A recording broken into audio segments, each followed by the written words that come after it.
Hello दोस्त, गोल office हम चला पर का स्वागत है। मैं आर्किडेंट सर। आज क्लास 10th का हम लोग फिजिक्स लाए हैं।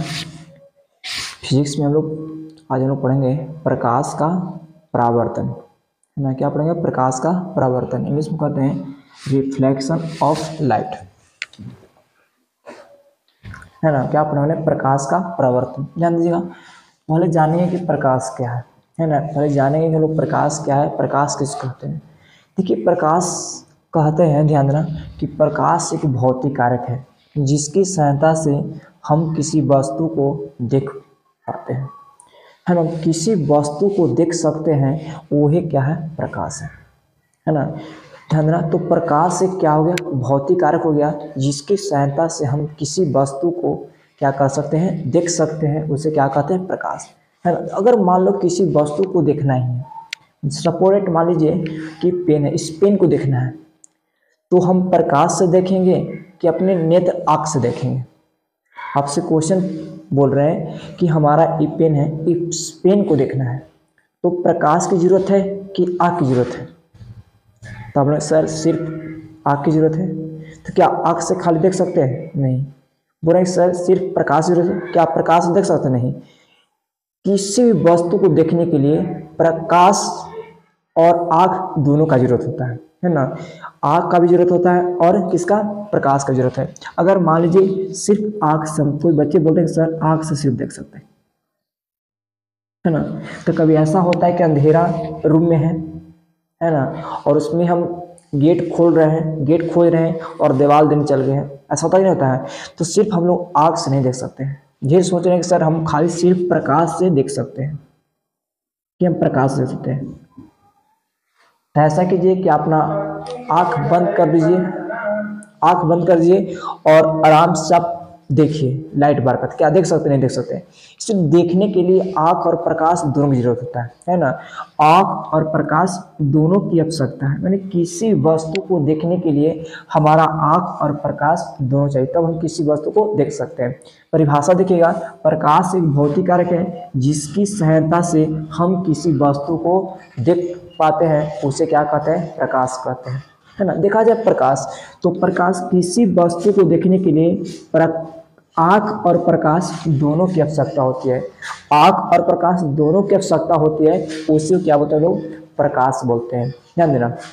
अब बताए प्रकाश बताया कि प्रकाश एक ऊर्जा का रूप होता है। ध्यान दीजिएगा, प्रकाश एक क्या चीज? ऊर्जा का रूप होता है। ध्यान देना, प्रकाश किसका होता है? ऊर्जा का रूप होता है ना। ध्यान देना, प्रकाश एक ऊर्जा का रूप, तो पहले याद कीजिएगा कि प्रकाश किसका रूप होता है? ऊर्जा का रूप। तो अब देखिए कैसे ऊर्जा का रूप होता है। कभी आप लोग सूर्य की प्रकाश से कभी आप लोग ऐसा करते होंगे कि मोबाइल चार्ज करते होंगे, उससे कुछ एनर्जी, क्योंकि वहाँ सूर्य की प्रकाश सीधे आपको किस पर पड़ता है? तो आपको सूर्य प्लेट पर पड़ता है, वहाँ से एनर्जी ट्रांसफर करके किस पर देता है? आप लोग मोबाइल में देख परिवर्तित करता है। तो ध्यान देना कि प्रकाश एक ऊर्जा का रूप भी है। प्रकाश किसका है? ऊर्जा का रूप है। ध्यान दीजिएगा, प्रकाश निर्वात से भी होकर गुजरती है। अगर बात किया जाए, प्रकाश निर्वात से भी होकर गुजरती है। अब याद है सर निर्वात किसको कहते हैं, है ना, कि निर्वात किसको कहते हैं? निर्वात कहने का मतलब, एक सपोर्ट मान लेते हैं कि एक हम रूम लेते हैं और इस रूम को पूरी तरह से बंद कर देते हैं, है ना। ये रूम को पूरी तरह से बंद करते हैं और बंद करने के जितने भी इसमें गैस है, जितने से क्या है? गैस है, सब गैस को हम क्या कर दे? बाहर कर दे, टोटल गैस को बाहर कर दे।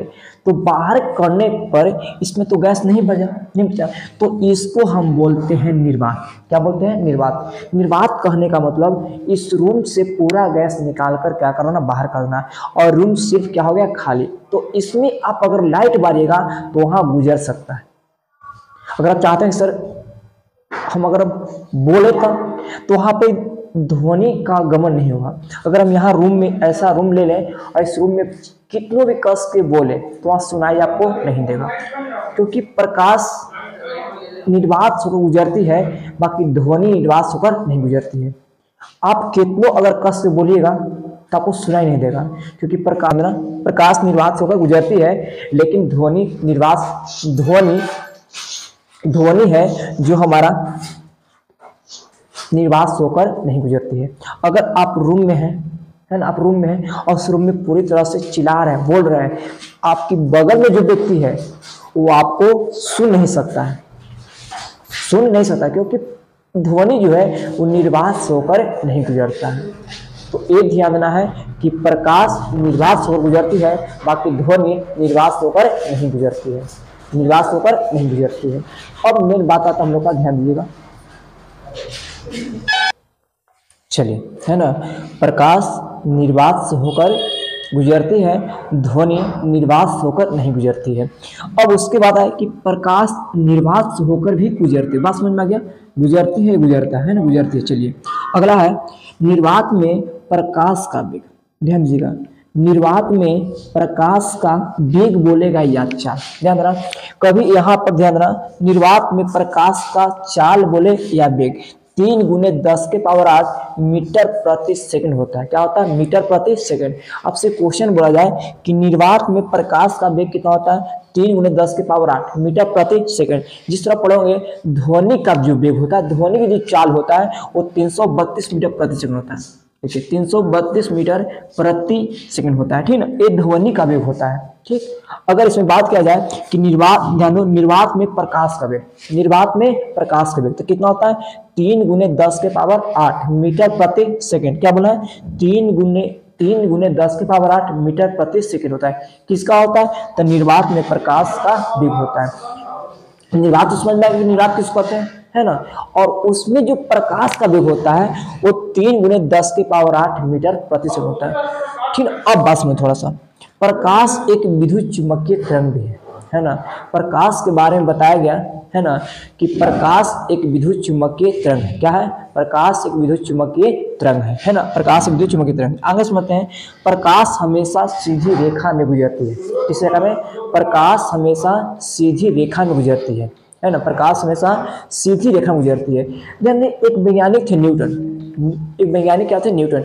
न्यूटन नहीं बताया कि प्रकाश किस रेखा में, तो सीधी रेखा में गुजरती है ना। न्यूटन नहीं बताए थे कि प्रकाश किस रेखा में, तो सीधी रेखा में गुजरती है ना। प्रकाश है जो कणों से मिलकर बना, क्या चीज? कणों से मिलकर, ध्यान देना, है ना। प्रकाश क्या है? एक कण है।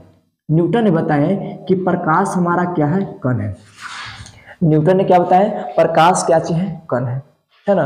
तो आपसे बोलेगा कि कण का सिद्धांत कौन दिया था, प्रकाश के बारे में कौन कहा था? तो न्यूटन ने कहा था। कौन कहा था? न्यूटन ने कहा कि प्रकाश क्या है? कण है। इसके तरफ एक वैज्ञानिक आए जिनका नाम था हाइगेंस। क्या नाम था? हाइगेंस। और हाइगेंस ने कहे कि प्रकाश कण नहीं तरंग है। हाइगेंस ने आकर वैज्ञानिक बोले कि प्रकाश तरंग नहीं है, सॉरी, प्रकाश कण नहीं है, क्या है? तरंग है। कौन बताए थे? हाइगेंस ने। हाइगेंस ने आकर कहे कि बाबू प्रकाश कण नहीं है, क्या चीज है? तरंग है। क्या है? तरंग है। अब इसके बाद दोनों आपस में, कण और तरंग, न्यूटन और हाइगेंस आपस में बहस कर रहे थे। न्यूटन कह रहे थे कि कण है और हाइगेंस कह रहा था कि तरंग है।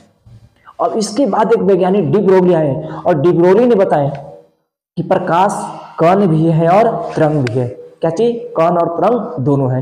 तब बोलेगा कि किस वैज्ञानिक ने बताया कि प्रकाश, तरंग और कण दोनों है? तो कौन बताया? डी ब्रोगली ने बताया था। ध्यान देना, डी ब्रोगली। डी ब्रोगली ने बताया कि प्रकाश, कण और तरंग दोनों है। प्रकाश, तरंग और कण दोनों है। तो इतना बात को ध्यान देना है प्रकाश के बारे में। प्रकाश क्या है? तो प्रकाश एक भौतिक कारक है जिसकी सहायता से हम किसी वस्तु को देख पाते हैं। क्या देख सकते हो? क्या है? प्रकाश है। क्या बाबू? प्रकाश है। अब आगे समझते हैं, प्रकाश एक ऊर्जा का रूप है। प्रकाश क्या चीज? प्रकाश एक ऊर्जा का रूप है ना। आपसे पूछेंगे कि प्रकाश क्या है, तो क्या बोला है? प्रकाश एक ऊर्जा का रूप है। प्रकाश एक ऊर्जा का रूप होता है। प्रकाश निर्वात से भी होकर गुजरती है। क्या समझे आप? प्रकाश निर्वात से भी होकर गुजरती है। यही आपसे बात किया जाए, है ना, कि ध्वनि क्या निर्वात से गुजरती है, तो ध्वनि निर्वात से होकर नहीं गुजरती है, लेकिन प्रकाश निर्वात से होकर गुजरती है। आगे, निर्वात में प्रकाश की चाल, ध्यान दीजिए बाबू, निर्वात में प्रकाश की चाल वो 3 × 10⁸, कितना? 3 × 10⁸ मीटर प्रति सेकंड होता है। कितना? 3 × 10⁸ मीटर प्रति सेकंड होता है। चलिए, प्रकाश एक विद्युत चुम्बकीय तरंग है। प्रकाश क्या है? प्रकाश एक विद्युत चुम्बकीय तरंग है। प्रकाश एक विद्युत चुम्बकीय तरंग है। आगे समझते हैं, प्रकाश हमेशा किस रेखा में? तो प्रकाश हमेशा सीधी रेखा में गुजरती है ना। प्रकाश किस में? तो प्रकाश हमेशा सीधी रेखा में गुजरती है। किस रेखा में? सीधी रेखा में गुजरती है। एक बात और समझिएगा, न्यूटन ने बताया कि प्रकाश क्या है? कण है। न्यूटन ने बताया कि प्रकाश क्या है? कण है। लेकिन हाइगेंस ने क्या बताया? प्रकाश क्या चीज है? तरंग है। प्रकाश क्या है बाबू? तरंग है। लेकिन जब न्यूटन ने कह रहे थे कि प्रकाश कण है और हाइगेंस ने कहा कि प्रकाश तरंग है, इसके आपस में दोनों को बहस हो रहा था। तो डी ब्रोगली ने बताया कि प्रकाश कण और तरंग दोनों है, इसलिए इसको द्वित प्रकृति है ना, ड्यूअल नेचर कहा गया, वो द्वित प्रकृति कहा गया कि प्रकाश में दोनों लक्षण है, दोनों गुण है, कण का भी और तरंग का भी। कौन बताए थे? डी ब्रोगली ने बताया। ठीक है। एक बात और समझिएगा, प्रकाश है जो स्वयं अदृश्य है। अदृश्य का मतलब स्वयं दिखाई नहीं देगा, लेकिन वस्तुओं को दृश्य बनाता है। दृश्य का मतलब देखने लायक है ना। जैसे आप बात सुनेंगे, एक ढिबरी की बात सुनेंगे है ना, ढिबरी लेते हैं है ना, मतलब तब जब ढिबरी देखते होंगे तो वो अपने बेचारा अंधेरा में रहता है, बाकी दूसरी वस्तुओं को पूरा लाइट देता है ना।